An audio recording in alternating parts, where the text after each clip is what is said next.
Ushuhuda wa aliyekuwa wakala wa shetani kwa miaka 12. Bila shaka hamjambo wapendwa wasikilizaji. Napenda kuwashirikisha ushuhuda huu wa binti kutoka Afrika Kusini aliyekuwa wakala wa shetani. Alikuwa mtumishi wa shetani kwa miaka 12 na alipandishwa cheo akiwa huko. Ushuhuda huu umetolewa kwenye anwani inayoitwa www.holybrightscience.wordpress.com. Ukatafsiriwa kwa lugha ya Kiswahili ili habari hizi ziweze kuwafikia watu wengi zaidi. Na msimuliaji wako, jina langu naitwa Janet Azori. Karibu sana.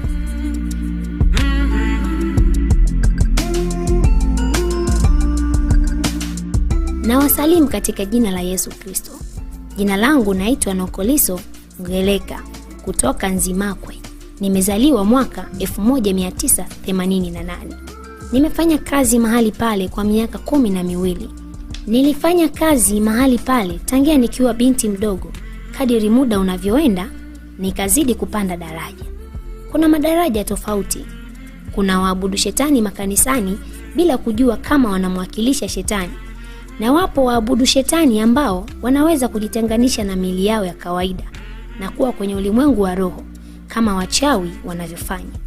Mimi nilikuwa kwenye kundi la pili, la wanaojitenga na miili yao. Nilianza kuwa napata ndoto nikilala, naota napigana kama ilivyo kwenye michezo ya kuigiza kwenye televisheni. Wakiigiza wanapigana maeneo ya mjini alafu wanapaa juu. Baada ya siku 3 ndoto ikajirudia. Nikasikia sauti ikiniuliza kama nataka kuwa kama vile. Nikajibu ndio. Akaniambia twende. Tulipoondoka nilitenganishwa na mwili wangu na kuna shetani alibaki na mwili wangu, na mimi nikaenda kufanya kazi kuzimu ya duniani. Nilipofika nikapewa namba au kodi.